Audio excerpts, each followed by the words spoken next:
Assalamualaikum warahmatullahi wabarakatuh. Saya Assalamualaikum warahmatullahi wabarakatuh. Selamat pagi, siang, sore, malam. Di sini saya akan mengabarkan hasil kuesioner saya pada saat minggu kemarin.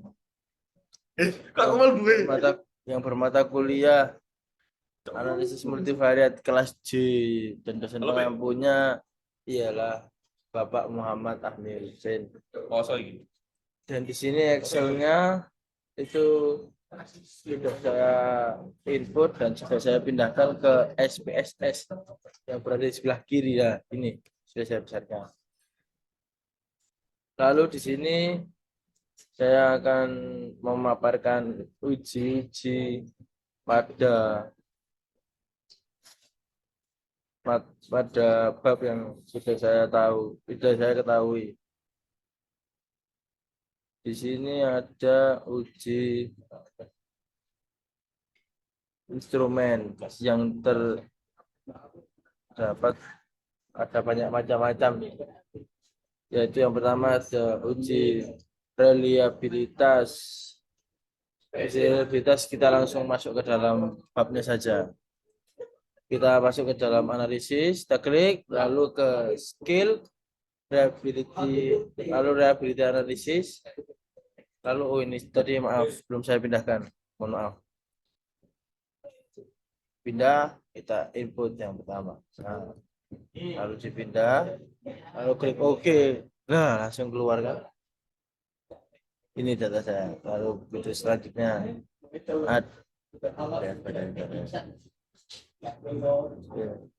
lalu selanjutnya kita input lagi sampai ke variabel Y.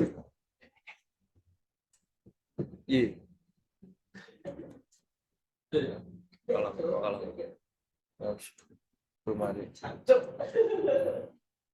Lalu yang X3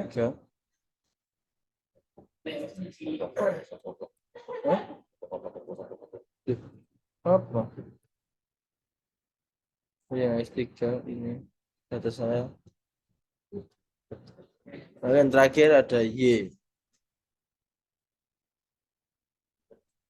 Ini yang Y, ini yang Y. Y1, Y2, Y1, Y2,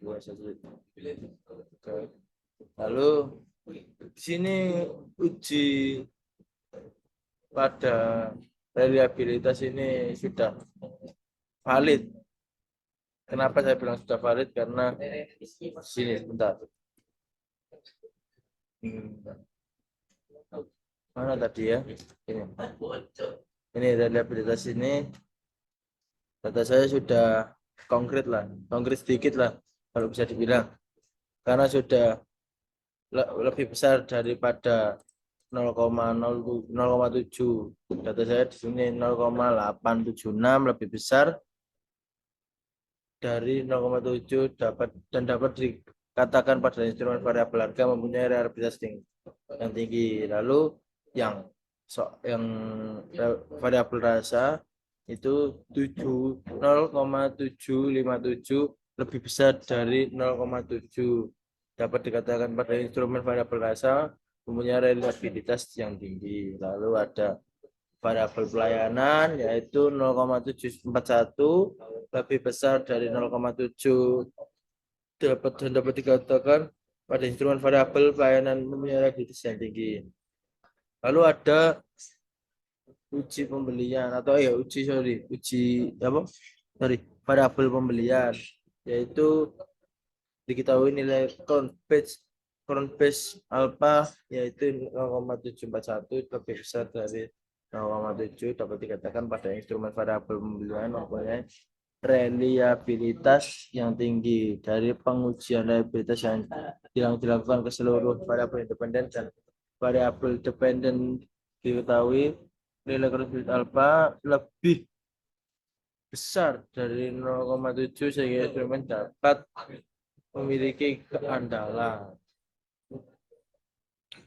Lalu ada uji validitas. Ya, kita masuk ke uji validitas ya guys ya. Kita tutup dulu yang ini apa namanya.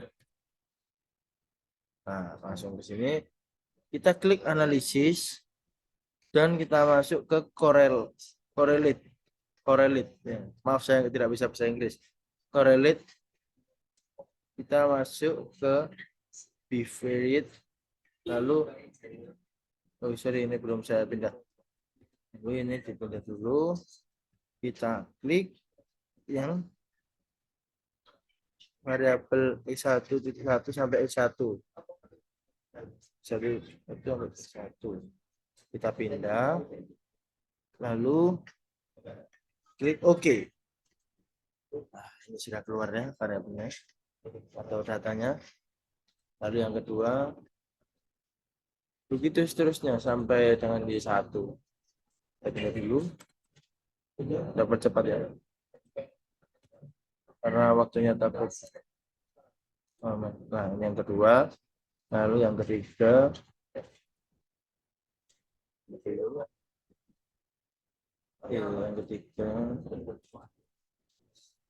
ketiga. Oke. Ini data yang ketiga. Lalu yang keempat. Kita dulu.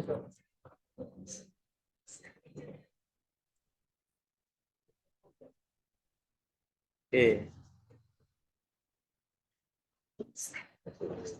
Nah, di sini uji validitas sudah terpaparkan semua. Semua kita lihat. Sorry. Uji validitas saya taruh di atas. Mohon maaf. Nah, uji validitas. Mana itu? Ini.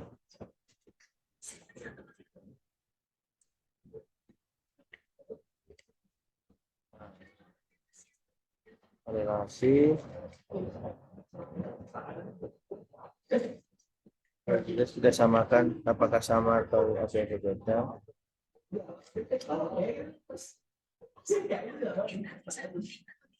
Ini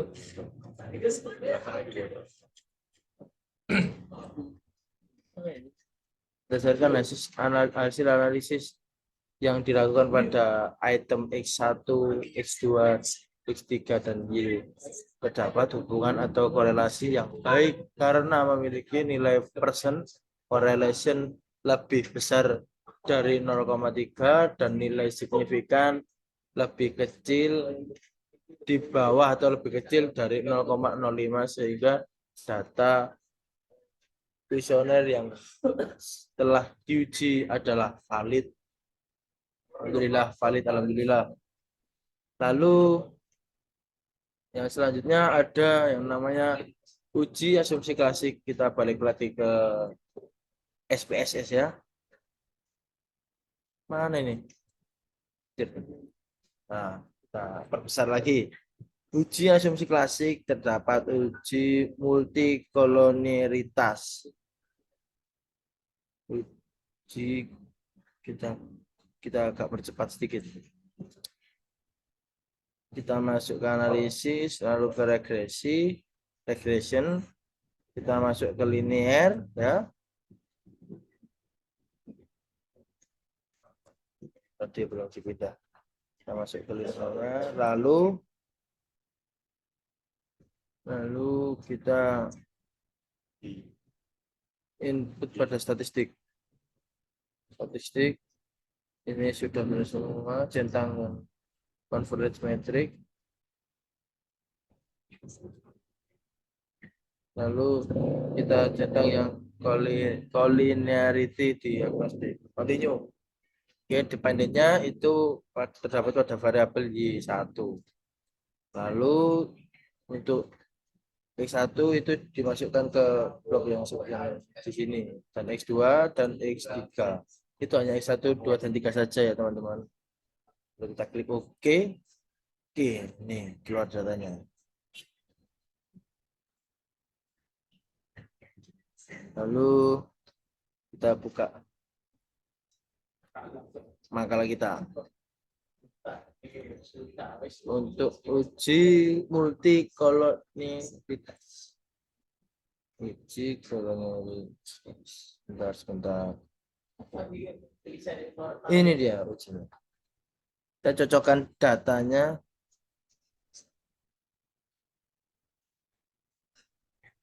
Ya, ini ujinya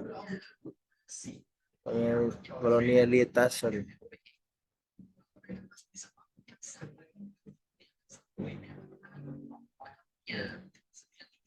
Nah, hasilnya sama ya teman-teman. Tidak ada yang berbeda di antara kita. Nah, ini sama semua. Untuk ini kita lanjut ke uji heterokedastisitas ya, karena sudah nyambung pada uji yang tadi. Jadi uji ini berdasarkan uji multikolonialitas diketahui ketika variabel independen memiliki nilai toleransi lebih besar dari 0,10 dan nilai VIF lebih kecil dari 10,0. Artinya tidak terjadi multikolonialitas. Lalu yang heterokedastisitas itu dapat diketahui dengan cara melihat pola dan persebaran plot yang tersebar dan membentuk pola tertentu. Jadi titik-titiknya ini tersebar teman-teman, tidak stuck di garis sini atau sini atau sini. Jadi sebenarnya tersebar.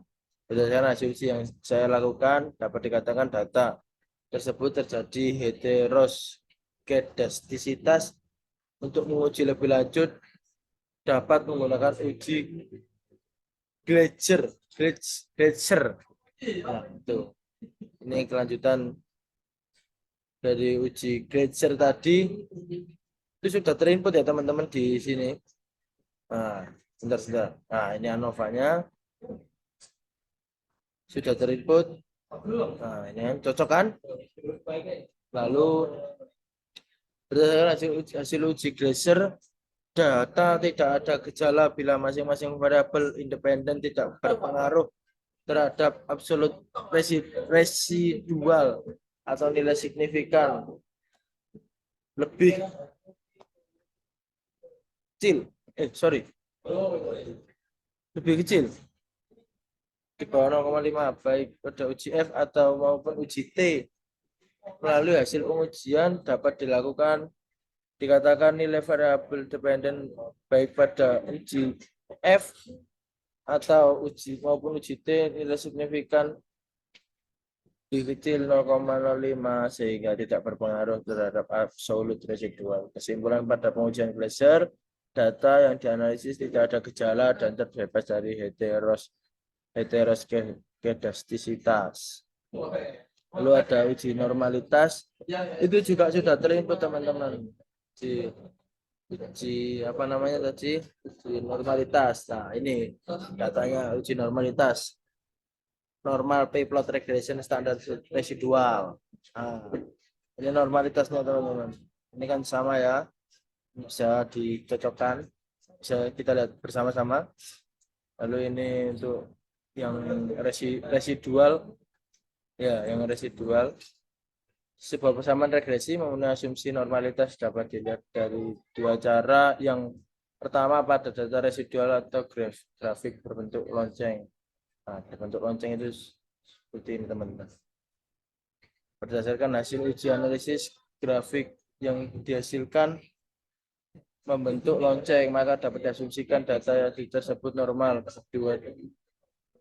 Kedua, jika data asumsi normalitas terpenuhi, maka bentuk plot mendekati garis dan searah dengan garis. Jika berdasarkan hasil analisis masih terdapat data yang terlempar, maka diragukan apakah data tersebut lolos normalitas. Salah satunya cara untuk mengetahui lolos normalitas atau tidaknya adalah dengan uji Kolmogorov, Smirnov, dan Shapiro-Wilk. Ini untuk uji Smirnov. Smirnov itu, belum saya input teman-teman. Sebentar saya inputnya. Untuk yang Smirnov itu terdapat di sini. Setelah saya cari dulu.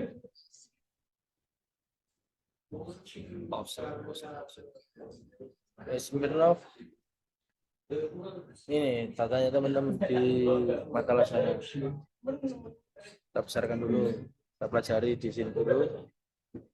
Ini data Smirnov.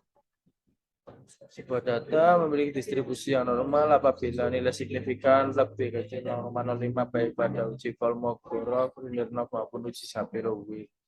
Jika berdasarkan data yang dianalisis, ternyata data yang diuji tidak terdistribusi dengan normal karena memiliki nilai signifikan di bawah 0,05. Hal ini bisa terjadi karena responden dalam mengisi kuesioner adanya keseragaman hasil sehingga data yang diberikan mengalami ketidakbenaran. Lalu ada autokorelasi. Autokorelasi itu contohnya seperti ini teman-teman. Untuk kita lihat di SPSS. Autokorelasi. Mana ya autokorelasi? Belum kita input teman-teman. Kalau autokorelasi itu caranya seperti ini. Analisis, regression. Mana ini regressionnya? Ini regression linear. Ini linear teman-teman. Linear lalu tentang yang statistik yang Durbin sama Watson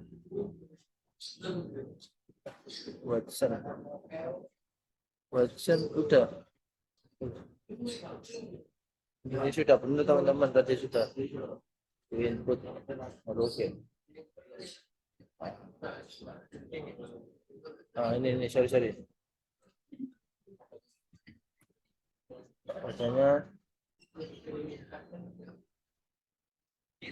untuk yang tadi ini autokorelasi.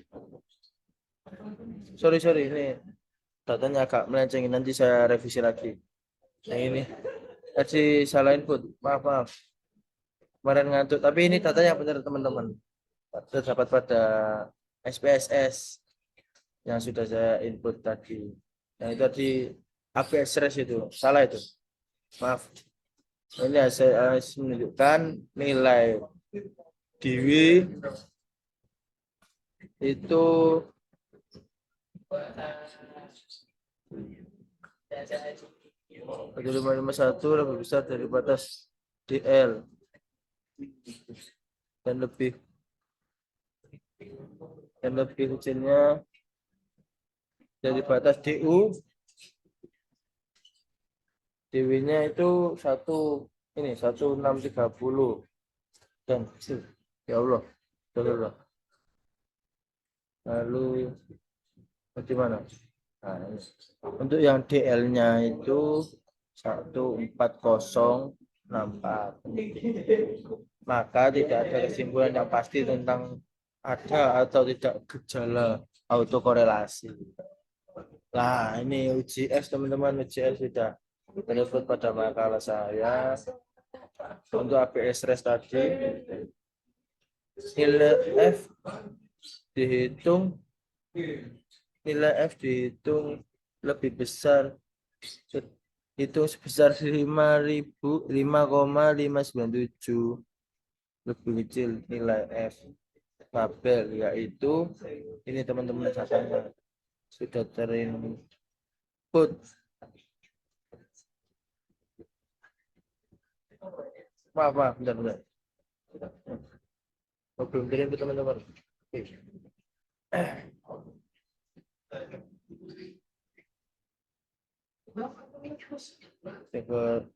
Analisis regression, lalu linear, lalu memasukkan variabel dependent dan independent, lalu statistik. Ini kita continue. Oke. Saya cari dulu teman-teman. Ini datanya agak ruwet ini. Ini uji F dan ini uji T. Nah, ini tadi sama datanya ini agak silih ginci ya teman-teman. Jadi nanti saya revisi lagi supaya tidak ada kesalahan dari data tersebut. Ini nilai F lebih hitung sebesar 5,597 lebih besar nilai F kabel yaitu 0,984 dan nilai SIG yaitu 0,0000 lebih kecil 0,05, maka HO ditolak dan HA diterima. Artinya variabel harga produk, kualitas produk dan rasa produk berpengaruh terhadap pembelian. Lalu ini uji T. Uji T-nya itu juga agak melenceng ya teman-teman. Mohon maaf. Di sini uji T nilai T hitung variabel harga produk I1 sebesar 1953. Dari tabel 2000. Lalu yang B nilai T hitung variabel kualitas produk dikali 2 sebesar 1080 nilai T dan tabel. Lalu kita lanjut yang determinasi ya teman-teman. Karena ini datanya belum konkret dengan SPSS. Tapi caranya sudah benar teman-teman, bisa ditiru. Lalu ada uji koefisien determinasi. Itu caranya kita klik kita balik lagi ke SPSS teman-teman. Oke. Ya. Ternyata sudah ada teman-teman.